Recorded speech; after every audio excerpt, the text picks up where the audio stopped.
Hi, my name is Estefana Johnson, and I am the clinical director here at ASA Now. I'm a trauma therapist in Mesa, and wanted to share with you guys today what it means to be trauma-informed. And as we build this community center, as we build this program, we want to make sure that we all get on the same page so that we can move in a direction of developing this big project that is just something completely different that's never been done before, that is very exciting, but also a lot of learning, a lot of adjusting, and just adjusting ourselves. We all learn together. So my presentation today is what does it mean to be trauma informed? And I created a little handout that hopefully you guys will all have access to. I still have to edit it a little bit because there's a couple typos, but generally this is going to be the guideline of just simplifying of what it means to be a trauma-informed organization. And I'll touch more on these points. Hopefully you'll be able to see the PowerPoint. We've got a couple people in here, so I want to make sure they see it too. But to be trauma-informed, it means we connect before we correct. We stay curious, not furious. We understand behavior is communication. We believe in co-regulation, that kids regulate off the adults in their lives, and we empathize when someone is flipping their lid. We believe in restoration, not punishment, and we believe that the relationship buffers stress and builds resilience. We believe that kids do well if they can. We respond rather than react, and we believe that a little progress each day adds up to big results. So I'm hoping to kind of break down, working with these kids, you might come in and you have no issues, you might enjoy every minute of it, and you might feel like, oh, this is great, I could do this all day. Don't say that to a foster parent, because the reality is there will be moments where they try you and where they're challenging, and it's really challenges that they're facing internally.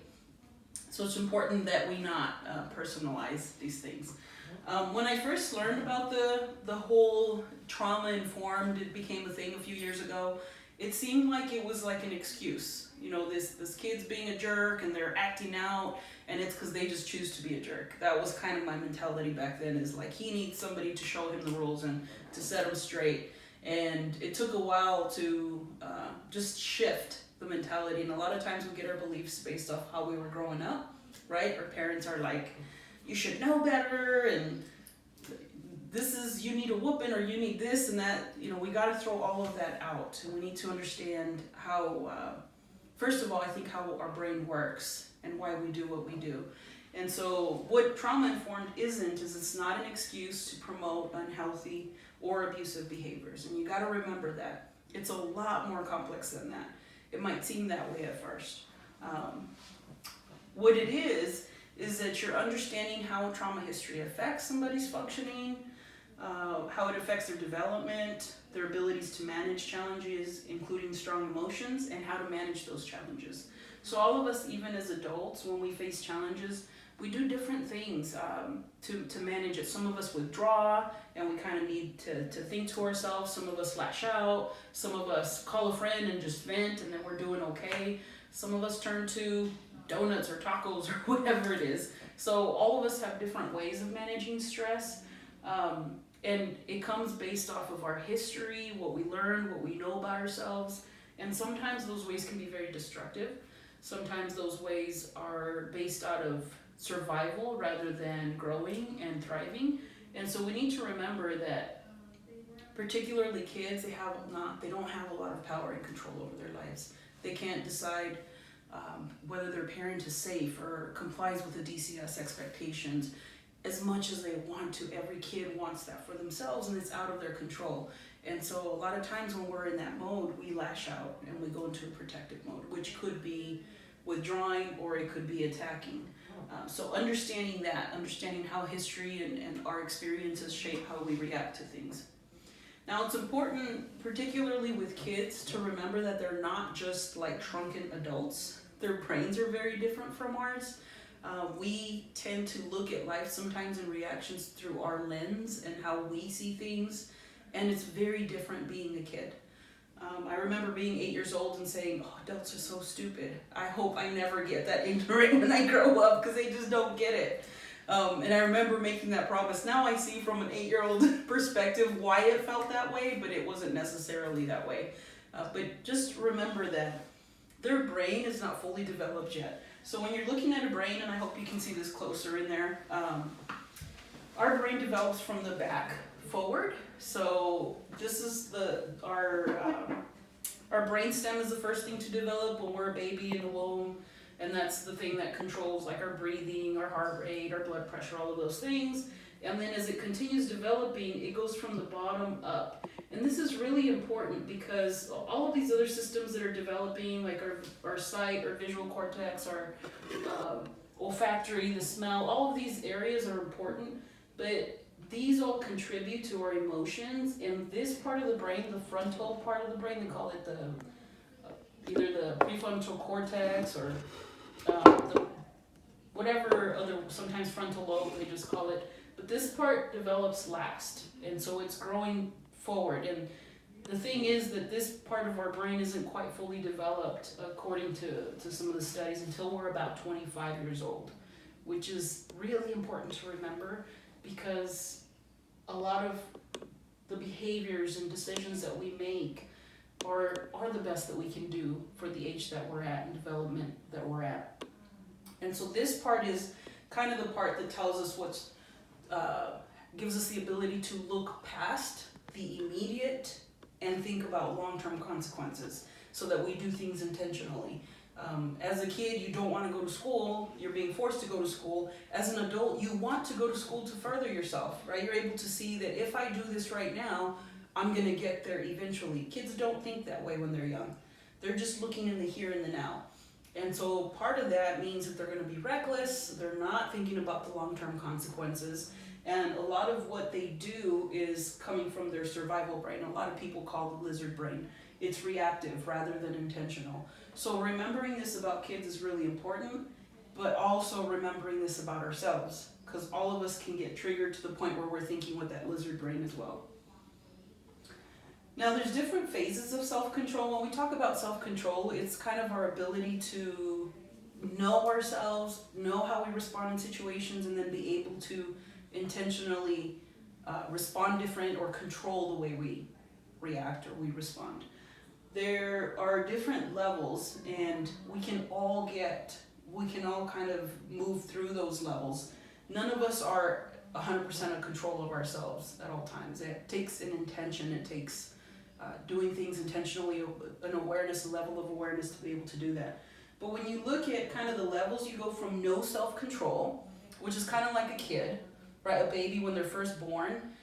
If they're hungry, they cry. If they're sad, they cry. If they're wet, they cry. If they're thirsty, they cry. That's all. Everything goes to crying. And there's no control there because they really are helpless. They cannot control anything in their environment. And so their initial response is just to cry and hope that somebody would step in and help them take care of that need. Then as we start growing and developing, there's that co-regulation. We know that if we're feeling a certain way, we're able to, the mom will hold the baby and hug it and kiss it, and it'll calm down, it'll regulate. And eventually, as you repeat that over and over, they're able to start recognizing and do things for themselves to be able to regulate. So kids, developmentally, when they're at that emotional age, they require someone outside of them to help them to stay regulated and to help them regulate. And then there's the external control. So sometimes, even as adults, things get so overwhelming, we need to remove ourselves from the situation, right? Or we need to put something else in place, something outside of us to help us manage that external control. We experience this every day when we're rushing on the freeway and we're thinking, I really want to go 90, but there's that external control of the officer that might pull me over and give me a ticket. And so that's an example of external control, that if we could, maybe we might want to, but it helps at least reduce my desire to go that fast because I don't want a ticket, right? But then there's the internal control. And internal has to do with how we view ourselves and our ability to recognize and regulate. So how, able to see a situation. So let's take the speeding example. Seeing as I'm not a person who speeds. I am a person who follows the rules. I want to be safe. I want to be vigilant. That person is more likely to go the speed limit than someone who's not speeding because they're afraid of a ticket, right? So there's a different driving force that kind of rides that. This requires a lot of self-awareness, understanding, and tools, really having the skills to be able to have that. So this is kind of like the higher level of functioning, and then we go down to the lower. And all of us are kind of go between the two. We try to strive for that, being able to be in control, but there are situations that can push us to the point where you've got to call someone, or you've got to go get some help, something outside of you. And that's okay. But most kids are here, either at this first part or where they really require something outside of them to regulate. Now, talking about back to the brain, when we talk about how the brain develops from the back down, forward, this part of our brain is the one that's the logic. It keeps us aware, it's observing information that tells us, for example, I can see the walls, the doors, I know that I'm in an office, I know I'm at Jacob's Mission Community Center, and there's information my brain has kind of put together to bring that awareness to my consciousness. Our logical brain is very intentional, right? This is the part where we use to, if you need the restroom, you get up and you go and you intentionally walk there. Just little things that you don't think about, that you do intentionally. You think are subconscious, but you really, there's an awareness there. Someone who has absolutely no awareness, I've had kids with a level of trauma that they literally don't realize they need the restroom, and they'll sit there and just pee on my couch, right? That's a very disconnected level of awareness, and you can see that sometimes with a really significant level of trauma, dysregulation, to the point where they don't even realize they need to go. And then the logical side is responsive in terms of we're able to think about things and then decide how we're going to respond to a situation based off of how we've assessed the situation. The limbic system, or the back part of our brain, which is kind of our survival part of the brain, is really obtains information, but it takes shortcuts. It takes shortcuts because it needs to. For example, if you're walking down the street and you see something that looks like a snake, that part of your brain causes your body to withdraw, like jump back, before this part of your brain is like, oh look, it's just a hose. It doesn't have a head, it has a hole. And then you're able to calm down. That reaction could have saved you from being struck if it really was a snake. And so it's supposed to be built that way. The problem is that because it takes shortcuts, sometimes it records information that's a danger that's not really a danger.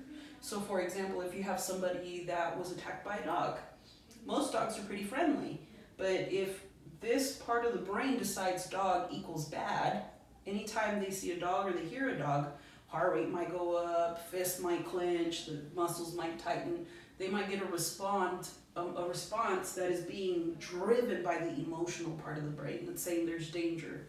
And so this is a very reactive part of the brain. The other issue is that it really has no concept of time. So for example, you see the puppy and you think danger, and your brain is reacting, even though you're not being attacked in that moment, it's reacting to how it felt when it was attacked a year ago, 2 years ago, or 10 years ago, whenever it was. This is what we call clinically like post-traumatic stress disorder, because you continue reacting to the stress even though it no longer is there. This part of the brain is also about survival. So a lot of times when that survival mode kicks in, you're not thinking about right or wrong. You're not thinking about logically assessing a situation. You're just reacting. The way I explain it to kids is like our thinking brain and our feeling brain. And our feeling brain could be dramatic. It's all about survival, and it's much about self-preservation. It's about making sure I survive in this mode. Now, it's reacting not just to real threat, it could be real or perceived threat. And that's really important to know, because it's not about logic, right? If they feel threatened, they're going to react that way. And it's important because who can dictate your perception? Nobody else can dictate your perception. So it's not necessarily wrong, it just is the way it is. And that's one thing that we need to recognize. And the threat could be either a physical threat or an emotional threat. So as human beings, we're the only ones that actually respond also to physical threats to our well-being, to emotional threats to our well-being, and can respond just as strongly as if it were a physical threat. So if we feel disrespected or we feel like somebody has lied to us, I see this a lot, sometimes with adults, they take a lie so personal. It's as if they had been assaulted. And that's where it breaks down that relationship. The thinking brain is where we problem solve. This is where we have ethics and values about right or wrong, or in our logic. Now that's important, and to illustrate that, I can tell you most of us in this room probably would never go up to a dumpster, pull out a sandwich and eat it from a dumpster, right? We'd agree that just thinking about that would be like, heck no, that's gross, it's disgusting, I might get salmonella, all these excuses as to why we wouldn't do it. However, if we had not eaten for 4 days, like we didn't have any food, that sandwich might start looking pretty tasty because that desperation, that survival kicks in. And so it's the same thing even emotionally, right? Emotionally, there's certain things that we might never say, but when we're in that survival mode, we lash out. Or certain things we might not do, but we're desperate, right? That emotional brain kicks in. So I work a lot with people, with kids that have trauma, and some adults too. And a lot of the times we look at people who have been victimized, sometimes thinking with their taking that victim stance, will see situations, they'll be stuck in the past, they'll see situations as overwhelming, but more importantly, what's most damaging is that they see themselves as a victim. You know, and a victim is someone that is treated as less than human. So they don't recognize their needs, or they kind of put themselves in situations where they're mistreated. And you see people who are stuck in this, even adults that are stuck in this cycle, because they don't see themselves as worthy of anything else. And sometimes it becomes a self-fulfilling prophecy. When it comes to kids, they're convinced that they're just terrible and they're not worth anything. So they'll do things to prove that. So you might see them go and hit somebody for no reason, smack them, or step on, a kid's drawing or coloring, and they step on that part of the floor instead of the other 1,000 feet that are available for them to step on. And you look at them and think, you're putting yourself in that situation. And it's because they view themselves as this. So the way I explain it is victims, if you have that victim stance, you create perpetrators. The issue is also, if as an adult we see ourselves as a victim, then all of a sudden we're going to start looking at kids as perpetrators. It's their fault that I'm upset. It's their fault. And all of a sudden you put all your power and control on them. Guess what? The kid's 10 and his brain's underdeveloped, whereas you have a fully developed brain. So it's the number one mistake we can make as adults is recognize when we're in the victim stance, because we are the only ones that can pull ourselves out of there. And then we have the survivor mode, which the survivor, I know that it's supposed to be something that we move towards. We see that a lot with people who have been sexually assaulted and they do survivor groups. I still don't like that word. Why? Because survivor still attaches your identity to an incident that happened earlier. So you're still defining yourself by something. Yes, you survived it, but you're still stuck. So a lot of times survivors are in the mode of being more than human. Why? Because they're like, it will never happen again. No one's going to run that by me. No one's going to trick me. No one's going to hurt me ever again. And so what do? They push people away, right? They are critical, controlling, they're driven, they have these roles in their head, like if I got past that, then this kid should also get through that. My mom wasn't nice to me either. Look at me, I'm such a bright, shiny success. Always make me laugh whenever people are like talking about how successful they are and they just look miserable. Right? You're not very, you look pretty miserable to me.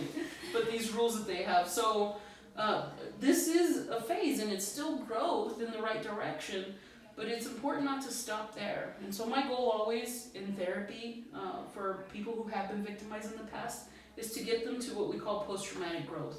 So this is a thriver. This is someone who has taken their identity beyond the survivor, no longer being tied down to these events in their life as part of their identity. It could be something that shapes you and helps you grow, but it doesn't have to define who you are.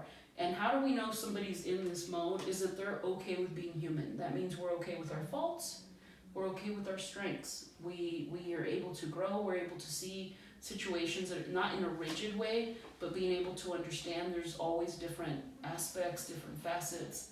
And because we find that compassion for ourselves, we're also able to find it for somebody else. And so that's kind of the mode that we want, not just help the kids get to, but ourselves as well. If you find yourself being triggered by something that a kid is doing, it could be triggering something that you haven't worked through in the past. And so it's good to have that awareness and then to work on it. A lot of times, probably one of the biggest struggles in working with kids that have trauma is that we want to feel empowered, and these kids are also fighting for power over their lives. And power is all how you perceive it, right? Somebody might see power, like I work with a lot of criminal kids, and they see power and control, it's fear-based, right? They're able to say something or force people to do somebody. But true power is within. True power is our ability to gauge where we are and respond in a way that is not being affected by our external situations, right? So true power is if you say, I want to be at peace, and you're able to carry that peace regardless of the situation or the environment around you, that is powerful. Because somebody who is, their internal state is influenced by the external situations, that's where you start feeling like you have less power. And this is where I see people become frustrated and then desperately try to pull it back and raise their voice or try to exert their authority. And this is where it turns into a power struggle. And that's one sure way to fail at these situations when you're working with these kids, is recognize that they want power and control. You also, of course, power and control is about feeling safe, right? And theirs comes from a survival. Yours might too. So just being aware of these dynamics.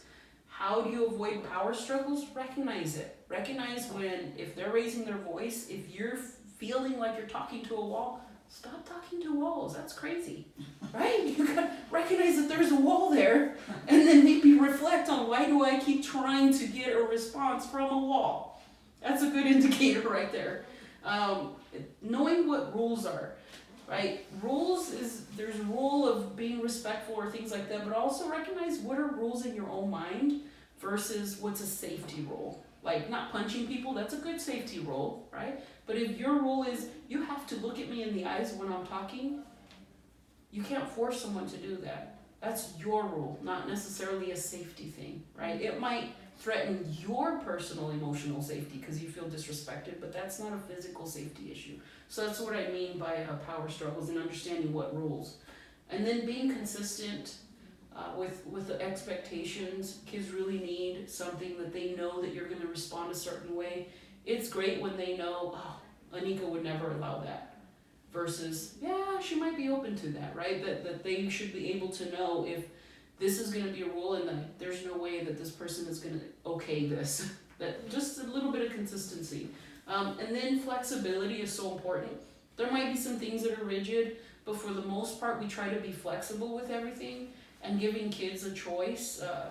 You have to limit them, so you can't just say you can go have a snack. You got to say how much time they're going to take or which specific things they're able to eat or whatever it is, working with them. But flexibility is always going to be more effective than being rigid, because when you're rigid things have to crumble whenever there's pressure, right?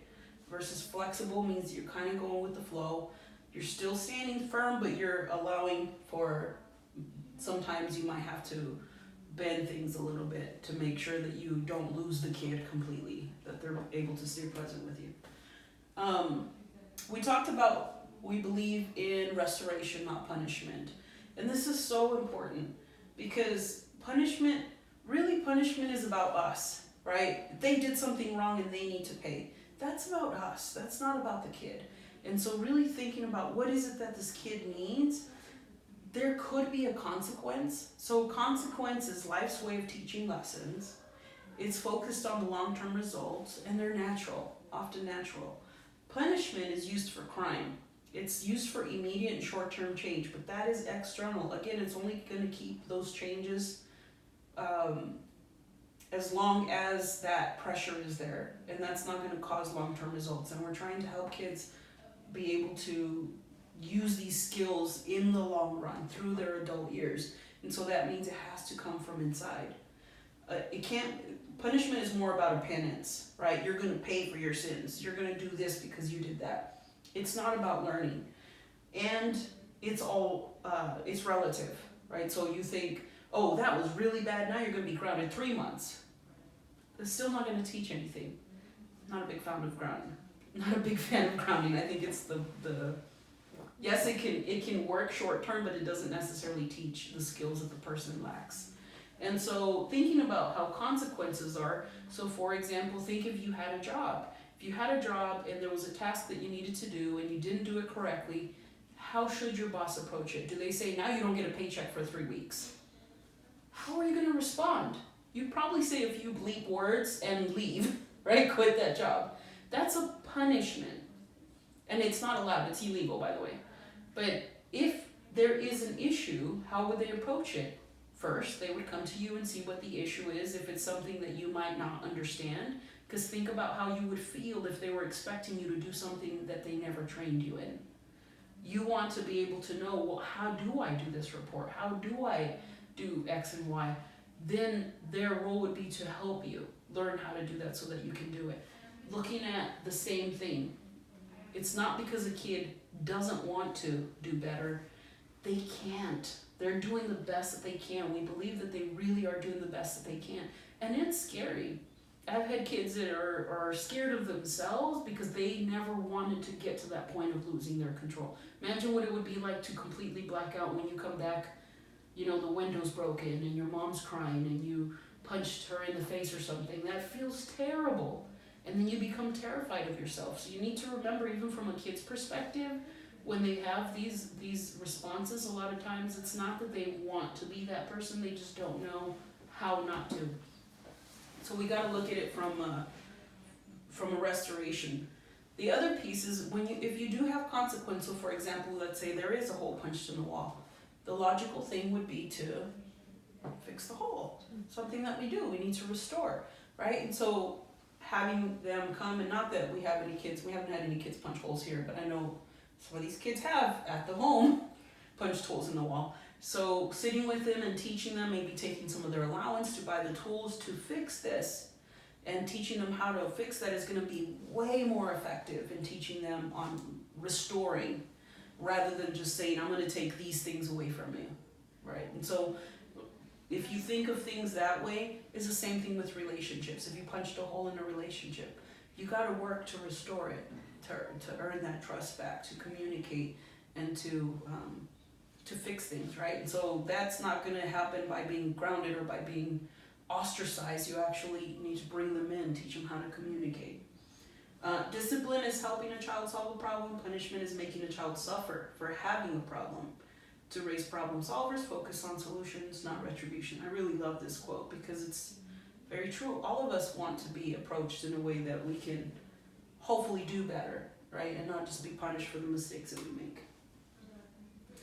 And then we talked about communication. Kids communicate. If they're cursing at you, what are they communicating? They're not happy inside. They don't feel good inside. And you've got to remember, what they're doing and saying is telling you how they feel inside. So this is the number one mistake I see adults making, is taking it personal, right? He is disrespectful to me. He doesn't value me. She doesn't see all these things that I've done for them. Has nothing to do with that. What they're telling you, if you think about words or behaviors, is the kid throwing up. Would you punish them for being sick to the point where they throw up? You know, I had my kids throw up on me, and boy, that was disgusting. You had to clean it up. But you always recognize they're not doing this intentionally to hurt you. They're doing this because this is how they feel inside. And so remembering that, and hopefully you can respond in the same compassionate way you would if they were sick, physically sick. This is just an emotional sick that they're struggling with. So communication is really important, not just in what you say and how you say it, but recognizing how they understand what you're saying.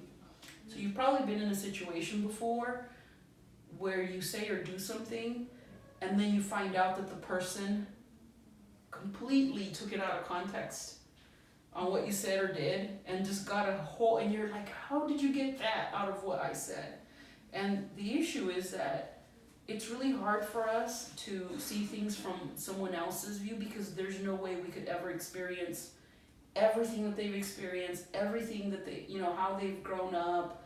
You're looking at the cultural context, you're looking at their family, you're looking at the neighborhood they grew up in, you're looking at, their brain and their developmental level and their cognitive abilities. It's all these factors that contribute to how they interpret, how they view themselves, right? I've had kids that if I make a general statement, they take it personal. It was about them.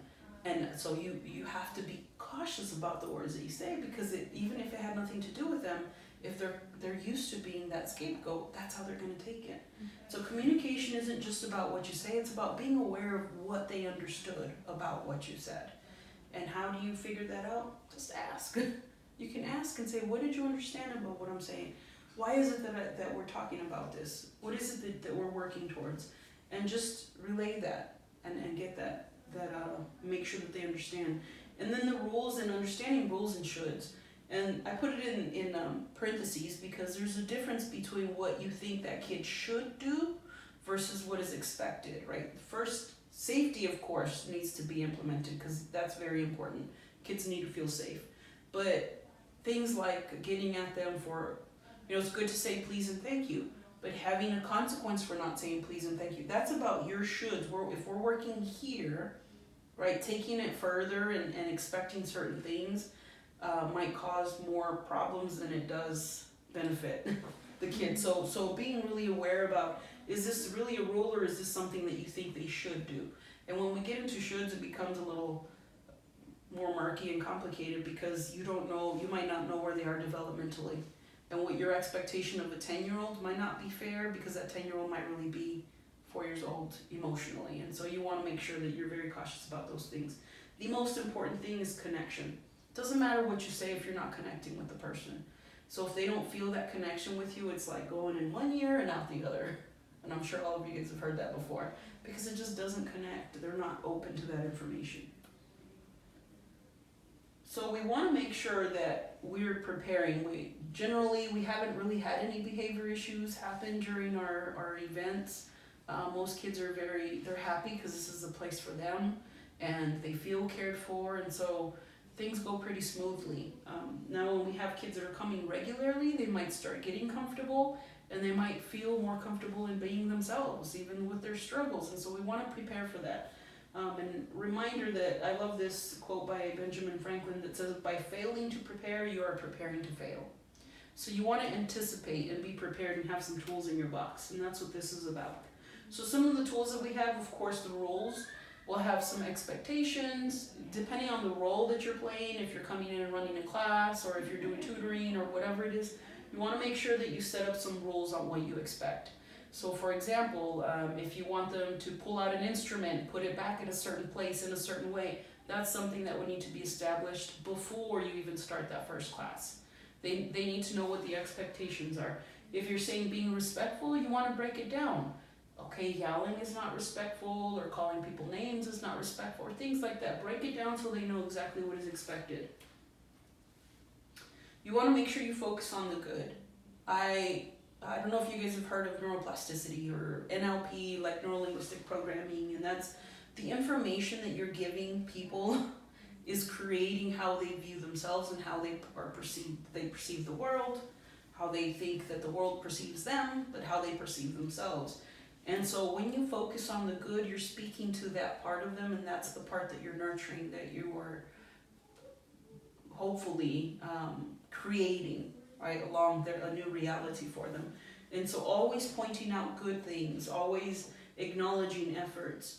It's, to me, I call it presenting new evidence that contradicts their beliefs that they're not worth anything, or that they're helpless, or that the situation is hopeless. You're constantly presenting new evidence that contradicts that reality. The relationship is so important. Relationship. We thrive on connection. We need connection. And a lot of the kids that come here didn't have that ability by no fault of their own, because parents were struggling with something, with their own addictions, with their own anger, with their own trauma. And so that's something that they desperately need. And so if you are going to do anything, even just coming in and acknowledging them, is going to be a lot more healing and helpful than any other thing that we've talked about. Having that connection and acknowledging them, letting them know that you see them, that they're important to you. Being reliable, following through on what you promise to do, relating to them. Doesn't mean that you have to say, oh, I know what that's like, because trust me, they'll know you don't. There's no way that you know what it's like, right? But you can acknowledge that pains, that the sadness and what they feel, like recognize that. And then just be real. It's okay to say, this is kind of hard for me, or let me stop and think a minute, or maybe I need to take a breath. Just be real with them. Most important, be aware of yourself. So know what ticks you off, what your weaknesses are, what your strengths are, and learn your own coping and regulation. This is where having a team and having other people that you connect with is very important, because I know this work can be hard. I worked in residential for a long time, and there was times that I had to say, hey, today I need you to take over with Johnny, because I'm on my Johnny limit right now. So, and it's okay to know that, and to say, today I just need to work with this other kid. And knowing that is going to help also set some boundaries, and it's how we present it to the kids too. You know, I'm doing this to protect our relationship, but I'll be back tomorrow, or we'll work on this next time. But it's really important to know yourself and be open with that. And then here are some little tools that you could use, and we'll probably have this available as well. I always tell kids, like, you have 5 options when there's a problem. You can either accept a problem if it's out of your control, like this is just the way things are going to be. You can solve the problem if it is in your control. You can change the way you think about it. You can stay miserable, or you can make it worse. Those are always options. Even as an adult, we have that option. So for example, the kid next to you is very disruptive. You can accept it like, oh, this is how they're going to be. I just need to focus on my homework, or focus on what I need to do. You can solve it. Let me get up and move and sit somewhere else. You can change the way you think. Maybe they're sitting next to me so that they can, there's something I can teach them in helping them what worked for me. Or you can stay miserable, just sit there and sulk. Or you can make it worse. You can start throwing spitwads at them. Right? There's always that option. And so teaching about option empowers them to take control of situations. But that's a good little list to have, to kind of run through it, so that you're not telling them what they need to do, but so opening their mind as to what is possible. And then also raising awareness about emotions is really important. And this, as adults, we need to learn what emotions are for, and so that we can teach other kids and help them be okay with emotions and feelings. There's different little activities that we can do. I don't know if you guys have ever watched this movie with Inside Out. You have sadness and joy, and fear and anger. Bing Bong is really my favorite, because that's the creativity, and he's really necessary because he helps us think of problem solving, think of things that don't really exist yet. And that's what we do when we problem solve, is we come up with a way of resolving something when there is no answer to it yet, right? So that skill is so important. Creativity is so important. But understanding what the emotions are for example, sadness tells us there's something that we lost that we value. Joy tells us that what we're doing makes us happy. It feels good. It releases those endorphins, so do it some more. Like, tacos are yummy, eat some more tacos, right? Fear tells us, oh, there's danger. If you're afraid to cross the freeway, you should be afraid to cross the freeway because it's dangerous. And so that kicks in. It's self-preserving. And then anger protects us when we feel threatened. It's supposed to be there so that if we're attacked, we're able to defend ourselves. The problem is, any of these emotions can get out of control. So sadness that becomes extreme would be depression, right? We can get so sad that we can't function. Joy that becomes extreme could be reckless. You guys ever seen things about people who win the lottery and they get like stupid happy, right? They get millions in debt with 2 years, and I'm like, how did you go from making $50,000 a year to all of a sudden becoming that broke? That always used to baffle me, but now I understand it. And with kids, I teach them, like, you ever get so hyper in class that you get in trouble for giggling too much, so all of these feelings, we tend to think that, oh, anger and sadness is bad, we want to stay away from those, but no. Anger, sadness, fear, all of those emotions inform us so that we can do something differently. They're supposed to give us information. The problem is when they take over, or they move in and park and just stay forever. That's a problem. Fear is supposed to keep us safe, but when it becomes overwhelming, it turns into panic. And that's when the fear is not necessarily rational, or it's an emotional fear, and those are things that can really affect your functioning. And then anger, of course. With anger and determination, you can get some things done. think about ASA now with the outrage of how wrong these things were. That drove them to change the law and to start challenging the system. If there wasn't some anger there on the wrongness of things, it probably wouldn't have been enough to drive them to do the hard work that they needed to do.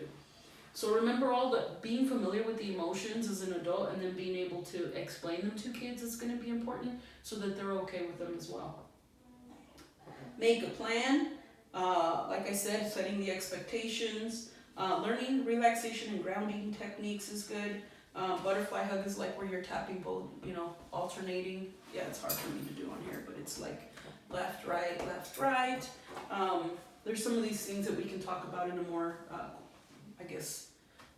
more extensive training, but even breathing, where you take deep breaths, that breath out, we call it dragon breath, can be regulating, or paying attention to your 5 senses, like things that you feel in the room. These are things that you can do to kind of distract the kid from the stress, whatever they're stressing about, and bring them to the present right here, right now. Pay attention to the pants on your legs. Notice that chair underneath you. What do you see in front of you? What do you smell? Those are all things that you could do to have them pay attention to their senses. And we'll also have a little sensory box that's available. It looks like toys, so for a kid that looks fun. But when you look at it closely, you see they're like really therapy tools. Because the bubbles, when you're blowing bubbles, what do you need to do to blow a bubble? Yeah, if you're just doing, your bubble's going to suck. You're not going to have a good bubble. You got to really take a deep breath and then control it out. And so bubbles are great. Anything that's squishy, all of a sudden you're paying attention to the toy, the colors, the texture in your hand, and it's bringing your attention to something present. And remember that emotional brain can be hijacked into the past or fear of the future, and so if you bring it to the present, it's going to be regulating, it's going to be calming.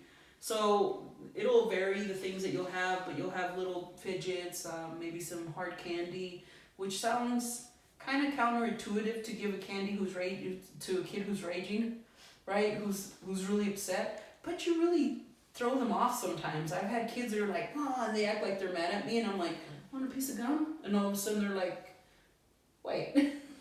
Supposed to be mad at me because we're mad right now. Kind of throws them off. Or a piece of candy and I just hand it to them and they pop it in their mouth, and now all of a sudden it's not me anymore. They're able to talk about the situation.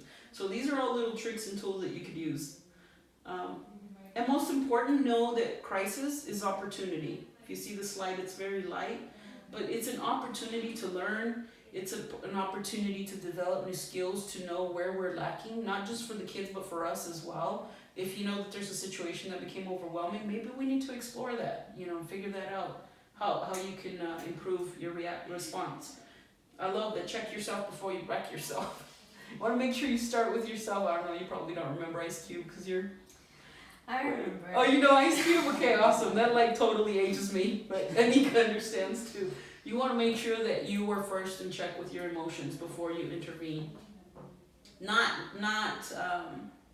personalizing their struggle, and I created a gold their struggle, and you hang it around your neck like a chain. They just make my life so hard, and that's probably one of the biggest struggles that I see, mistakes I see adults make when they're working with kids, is that they personalize it, and it's not about you. It's them and the needs that they have. They're having a tough time, and so we need to be able to guide them and help them find their way. So some of the tools that you want to do if somebody's really having a hard time, you want to make sure you structure the environment. That means that pay attention to what's going on. So for example, if you're having a dance class, maybe it's too much noise going on and that kid has some sensory overload. And so they need to maybe step out for 5 minutes to a quiet space and just be able to regulate themselves. Or, earplugs or earmuffs or something like that sometimes can help reduce that noise. If the kid is just reacting a certain way and you see them looking around, they might have an audience and they think they have to respond that way. It's like now they're angry and they have to commit to the anger, because if they calm down before they get their way, now they're looking like punks in front of everybody else. So you might need to realize, let's remove the audience and give them an opportunity to respond differently. So pay attention to noise or stimulation, pay attention to real or perceived threats of safety. So remember, it's not just physical, it could be emotional. So if they're thinking there's criticism, that could be a safety issue. Then you want to make sure you stay in control. Watch your tone of voice. Kids will know as soon as there's a change and they'll personalize. So you want to make sure you keep your voice tone low. Usually if somebody's screaming, the louder they scream, the lower my voice goes, or calm. And there's a couple of reasons for that. Number one, they're going to match you where they're at. But the other thing is, if a kid is looking for a perpetrator in the way, if they're in that victim mode, they're going to look to see what you're saying. And if your voice is lower, they have to really quiet down to really pay attention. And you're already getting them to regulate without telling them to regulate. So you can actually help kind of shift that dynamic with your tone of voice. You want to make sure you respond, not react. So you want to think and do things intentionally. What you say, even where you look. So a lot of times if you're face to face with someone, that can be a confrontational stance. This is why when I work with kids in my office, I'll sit on the floor with them. If they look like they're ashamed to talk about something, I'll sit next to them on the couch and look away, just like they're sitting there and looking away. And I can tell you it works magic, because all of a sudden I'm with them and not in front of them. And it really makes a difference. That little shift of how you position yourself. If you're tall and you're towering over them, that can be intimidating. And they might not verbalize that to you, but their body might respond. So kneeling down or sitting down so that you're more at eye level could be helpful. Or even sitting on the floor. I'd come across somebody that's aggressive and I'd just go and sit on the floor. And what are you doing? You're showing vulnerability. I make sure they're not actively kicking people, but because that could be dangerous. But that would be another way that you're kind of, controlling the environment. And then make sure that you reconnect. So if they got upset, they regulated and they calmed down, do something to reconnect. You can even say, okay, are we ready to go back? Do a high five or a fist bump or something, just to let them know that you're okay, we're putting this behind us. If it's a really, really bad issue, of course it would be like Anika or myself or somebody would be involved if there was a really serious behavior. But I've told Anika about this too, we have a 24-hour rule of just really think about this and how are we going to respond and how are we going to plan to move forward. But it's good for you too. If you're getting frustrated, don't make a decision without giving yourself to think. And then making sure that you're using present language. That means you're staying in the moment. So staying away from things, comments like you always, or you never, or every time, I'm tired of this, I'm sick of it. One of the kids I worked with called it being a plunger, bringing up old crap. So don't be a plunger, don't bring up old crap. Stay in the present. Also, don't go to the future. That provokes anxiety. Telling them you're going to end up in jail, you're going to end up in this, or just like your dad, or you're going to be just like your mom, you'll never change. This is all future language. None of it is helpful. And in fact, all of it can be very harmful. So you want to make sure that you keep them in the present. Even if there's a problem, you can say, I can see that you're upset, or I can see that this is overwhelming for you. That's it. Sometimes you can just sit and acknowledge and give it space. Or, I'm also feeling overwhelmed, so I'm going to take a couple minutes to just take a deep breath, because I really want to work through this with you. Or just listen. Sometimes the best thing to say is nothing at all. Is just allow the quietness to be, so that you allow them to regulate.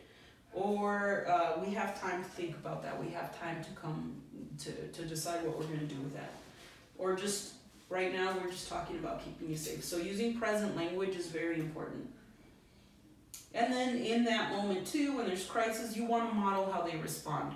So if they're angry and you're yelling at them to calm down, that's the worst thing. That's the worst thing to do, is yelling to calm down. You want to model what it's like to be calm by how you think, by how you respond. You can try to ask them thinking questions versus feeling questions. So sometimes I will completely avoid the conversation about what happened altogether, just so that they're not being fueled by that. Go into something else. Oh, that looks like it needs to be repainted. What do you think? Something that seems completely irrelevant, but what you're doing is distracting their brain from the problem. Being respectful for their space. So if they tell you to F off, you can say, okay, I can tell you need your space, I'll give you your space, and being able to withdraw or move away. Of course, making sure that they're safe, or if you need to hand them off to another adult. But not taking that personal. And I think the worst thing you could do is say, no, I won't do that until you ask for it respectfully. That's not the time to do it. You can respond, and then you're teaching them that you value their voice and their needs, and that's what's going to help build that relationship so that they can shift how they express that. And then, of course, stay in the present. So you can use the 5 senses also to keep yourself in the present.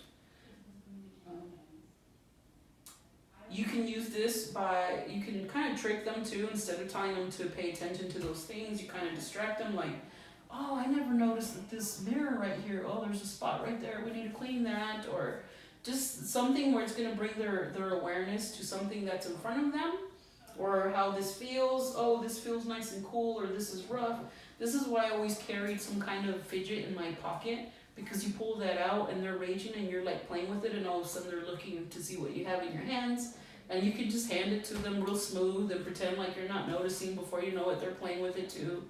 It's just a way of kind of getting them to ground without telling them to ground themselves. And then awareness too, you can bring that awareness to the internal part. So sometimes if there was something where a kid really had a rage, and after, you might say, wow, my heart rate really went up. How's your heart rate? Just bringing their awareness internally. I could tell your breathing seems faster. You know, I wonder what it would feel like if you breathe a little bit slower. Can you do that with me? And then all of a sudden you're guiding them. The posture. You know, if they're feeling like this, you can tell they're feeling dejected because they just made a mistake. Let's shake it off. So I always do that, shaking it off with them.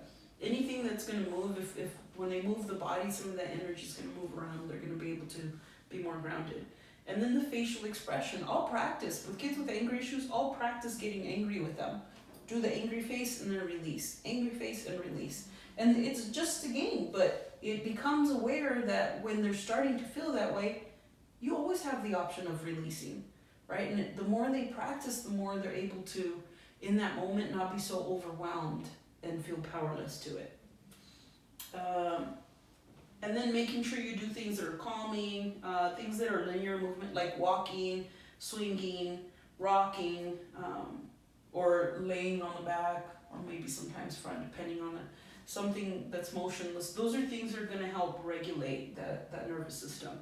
Things that are stimulating, so some kids go into a freeze mode, and this is sometimes harder than the fight mode, because this is where parents or adults are like, answer me, I'm asking you, you're being disrespectful. And it's not, just because they look calm doesn't mean they are calm. They might be in a freeze mode. And so things that will help them stimulate would be more fast motion, so kids that are struggling with that. But those are things that we do more therapeutically to help them connect to that side. Connect with the child, you know, remember, even though you're seeing them act like a monster, remind yourself of who they are. This is just a 5-year-old that's struggling. This is a 10-year-old that had a really rough life. This is whatever time they're scared. We talked about closing ritual, making sure a fist bump, you know, are we good? Hugs, I really recommend more of the side hugs, so that the frontal hugs might be triggering something.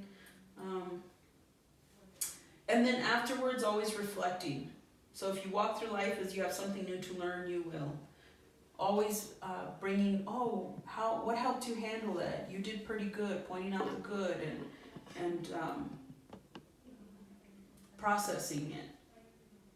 Acknowledging effort, saying, I know that was tough, you handled that better, I can tell you were trying, you did better controlling yourself, you've come a long way. All of those are words of affirmation that are going to help build them up.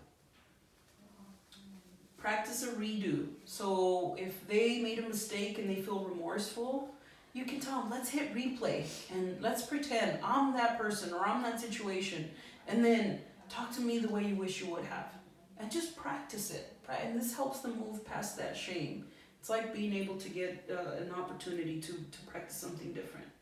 And then if you're going to talk about the issue, ask learning questions. So don't ask things that are going to be judgmental, make them feel like failures. Is there other ways? What other ways can we handle that? How did you stay calm? Or what worked? So it's just as important to ask about the things that are going well as it is to ask about when there are issues, what was the problem? What what do you think we could have done differently? And then pull out a nugget of wisdom from every situation. So even if it's as silly as, between my fist and the wall wins. My fist did it, right? Still a nugget of wisdom. What did we learn from there? And the more, especially if you can bring in some comedy, some humor, that's going to be so much helpful in helping them move through it. And then repairing, right? Just knowing that. I love the word kintsugi in Japanese. That's my favorite word because it means it's the art of repairing broken pottery with gold. So they take a piece that's broken and they repair it with gold, and the new piece is said to be stronger and more beautiful because it was transformed through suffering. And so it really symbolizes transformation through suffering. And so that's one of my favorite words. And then making sure you review. Again, if they chose number 5 of making things worse, what are some other options that they had in that moment? And again, you're talking about this in a non-confrontational, non-judgmental way. And then remembering that time and persistence is what's going to get us there. You wouldn't, if you had a lemon tree or an orange tree or fruit tree and you planted it in your yard and you watered it, how long are you going to water it before you get sick of it not giving you fruit? Like, you know that it's going to take a year or 2 years before it starts giving you fruit. And if you stop watering it because it hasn't given you fruit, it's going to dry out and then you'll never get the fruit. And it's the same thing. Kids are growing and they're not, remember that part of their brain doesn't fully develop till they're 25. So you might be watering and watering and watering and not seeing a lot of the growth. But I can assure you, a lot of the kids that I worked with, they were 10, 11 years old at the time. Now that I see them as adults, it's so worth it. And so you always want to think of the long-term results. How can we feed? How can we nourish? How can we build up this kid? And remembering that, just like a tree, the tree's planted there for the next generation, right? We might not see it right now, but you're going to make a difference. And if you make a difference in that kid's life, imagine all the generations beyond that you'll change the trajectory, and it's completely worth it. So I think that is all. I hope that I'm glad to have you guys here, and I'm glad that you're joining our team, and I hope that this is helpful for you.